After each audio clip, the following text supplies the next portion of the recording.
Hi guys, welcome to IPL5 selection of games from Chaotic TV. In the top left we have the red Terran playing for Team Axiom. His name is Ryung.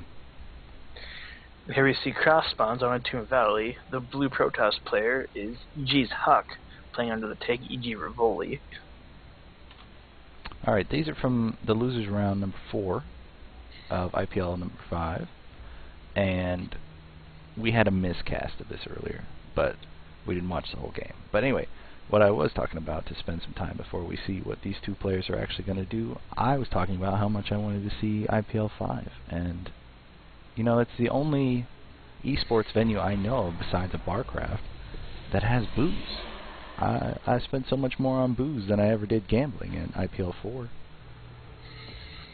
Yeah, I can imagine the definite temptation to indulge at an event such as this with all these people, all the rabid fans, just going crazy over all the action. It would just be quite the atmosphere to enjoy yourself in. It was like a 2,000, 3,000 person barcraft. It was ridiculous. Mm-hmm. The only esports event I've ever been to was like an 80-person. It was a League of Legends barcraft in a movie theater. So I have to say that IPL4 was the very first time I'd ever heard of League of Legends, and there was a smaller auditorium with it, but it was packed the entire time. And since then, yeah, I've noticed that it seems to be a much bigger esport, although I hear a lot less about it. It's just because I don't follow it. It's growing super quickly. Yeah. Anyway, jumping into the game, we just see a standard opening from Huk down here, getting his gateway and his gas. We'll see Axiom Ryung come right up afterwards. From Ryung, we're seeing barracks into one gas, and we'll see him.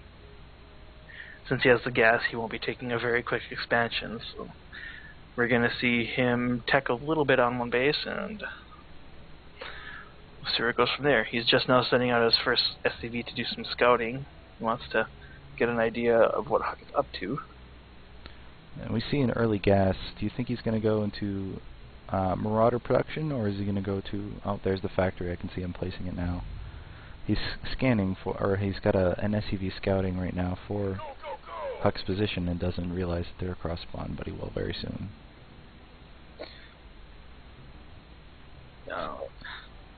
Got Warp Gate coming up for Huk. So, go ahead.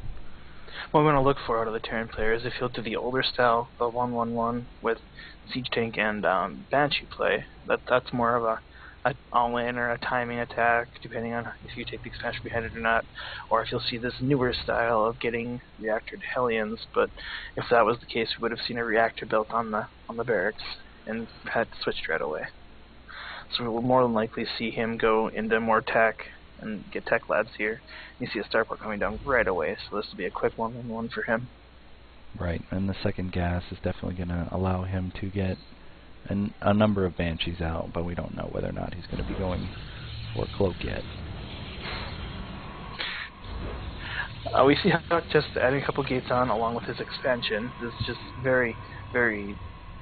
It's a hybrid between greedy and safe. Like we see a robotics come out of him soon, just to supplement the safeness of him being able to get detection and get scouting information with observers.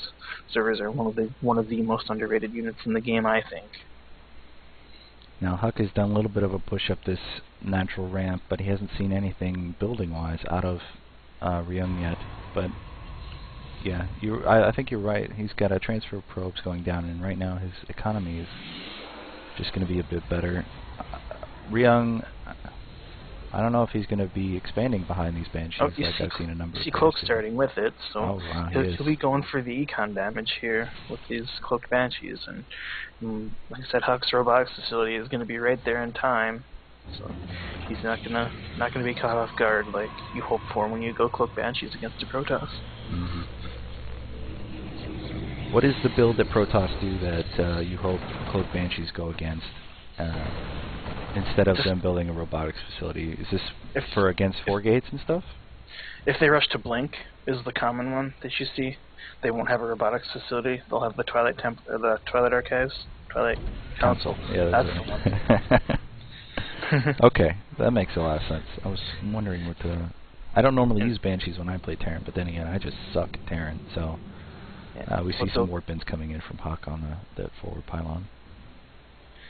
It's especially effective against these openings where you go from, say, this 3 gates. If you would have went into Twilight, a lot of the early expansions are dealing with the Forge Fast Expand. Those are much safer against Banshees, but I don't know if he knows against the player or what, just a tendency that he doesn't use the Forge. He uses the Gateway Cybercoin to expand. That's just one of the hybrid styles that just kind of popped up, and like it started in Korea, but it's gained popularity all over now.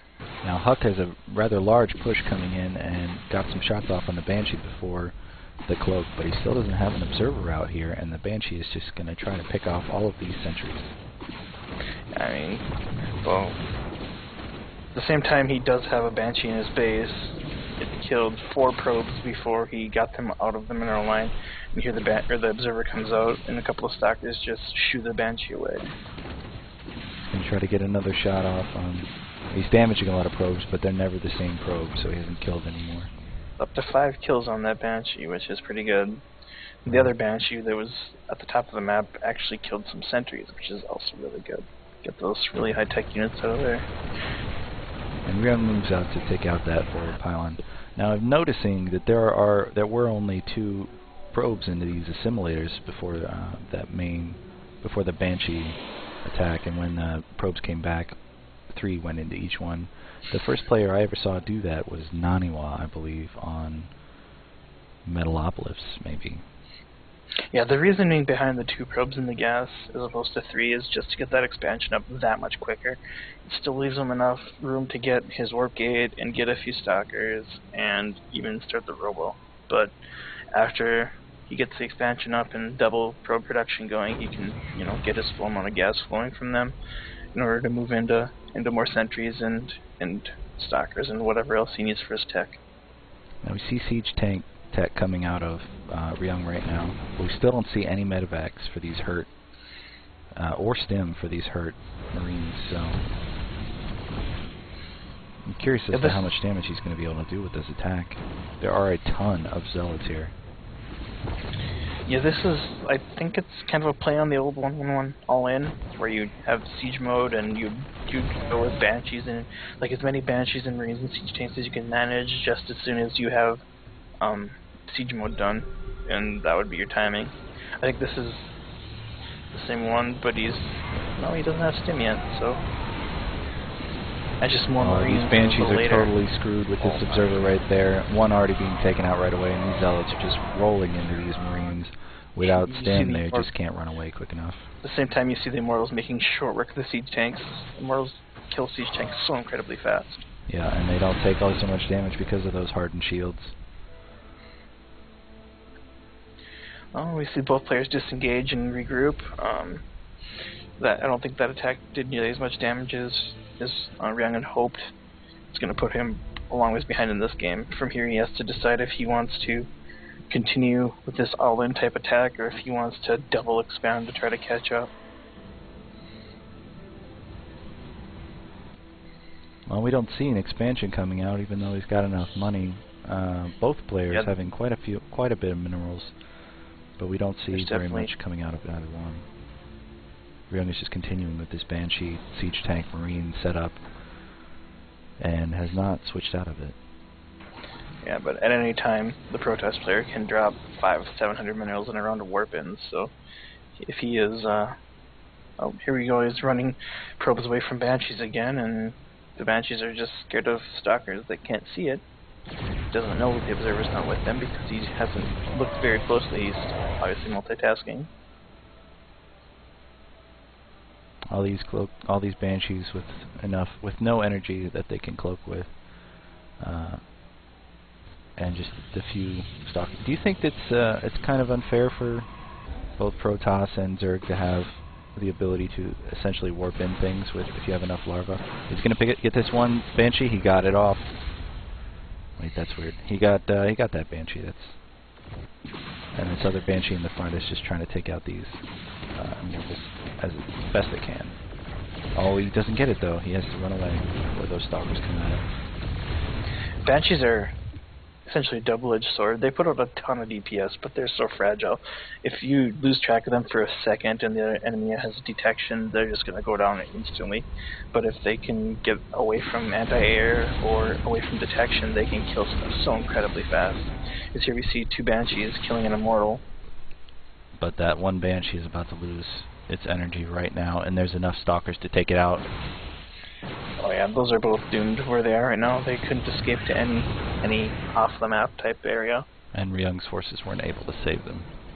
Now we do see 2 forward pylons from Ryung with a warped-in Stalker able to defend the one that Ryung actually did see, but he doesn't see the one on the high ground in his natural area.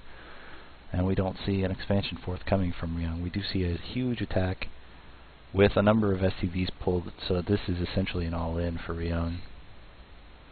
And we're taking a look at this. We're really starting to see the 2 bases versus 1 base kick in. The supply difference right now is 100 to 130.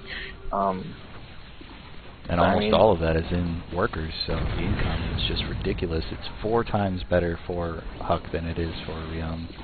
And if this attack doesn't outright kill Huk, he will be winning this game. Now we see Ryung trying to bait Huk into coming forward into siege tank fire.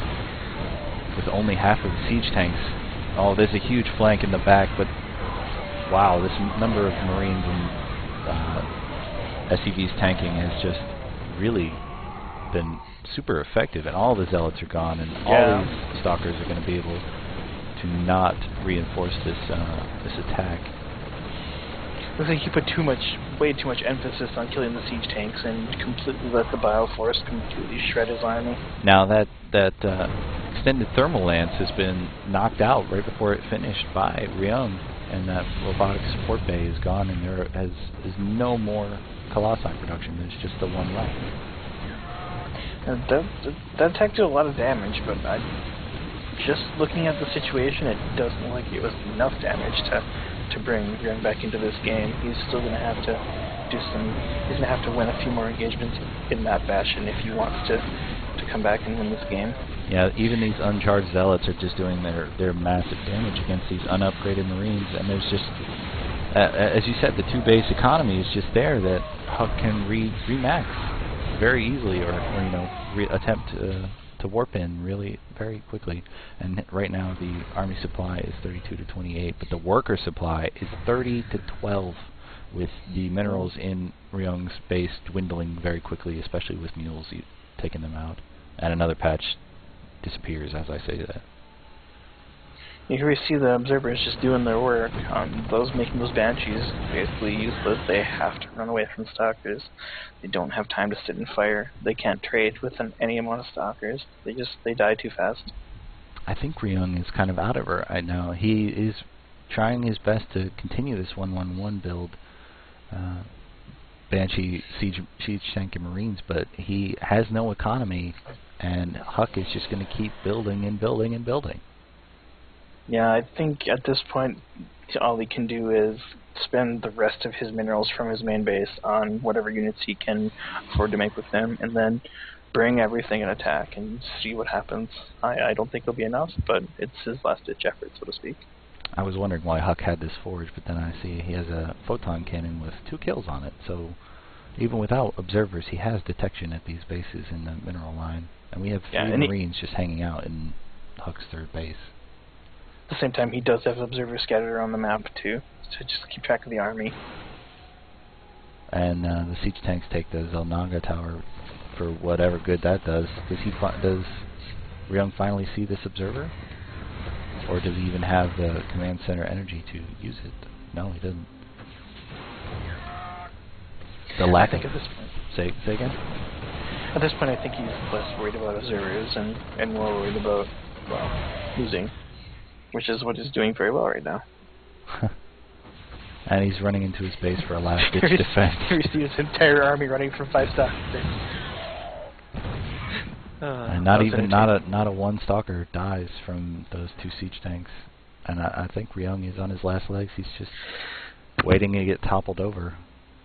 And well, we've got some Banshees back in the main base, with one of them only 1 shot away from dying, and the observer just trailing on behind him.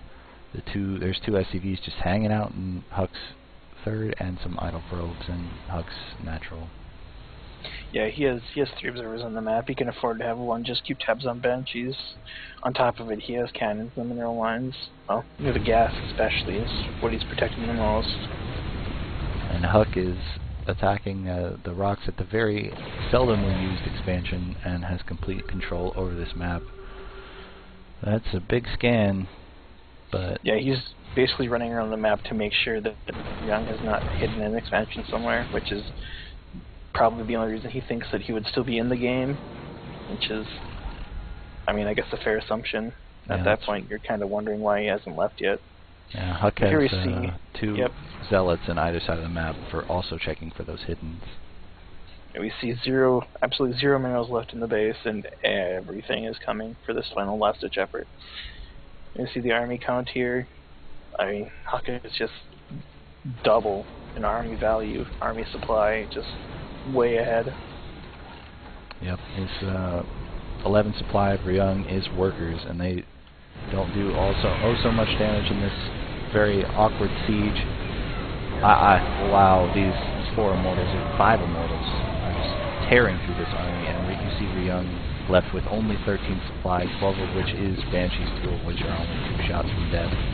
And you kind of just want him to GG right now. Yeah, Huk isn't even bothering to warp in reinforcements at this point. He's just waiting, running to the safety of an observer trying to come out, and there goes the end of the game. 89-7 is the end supply for this game 1 between Axiom Ryung and EG Huk. We're going to jump right into game 2. Thanks very much. Cheers.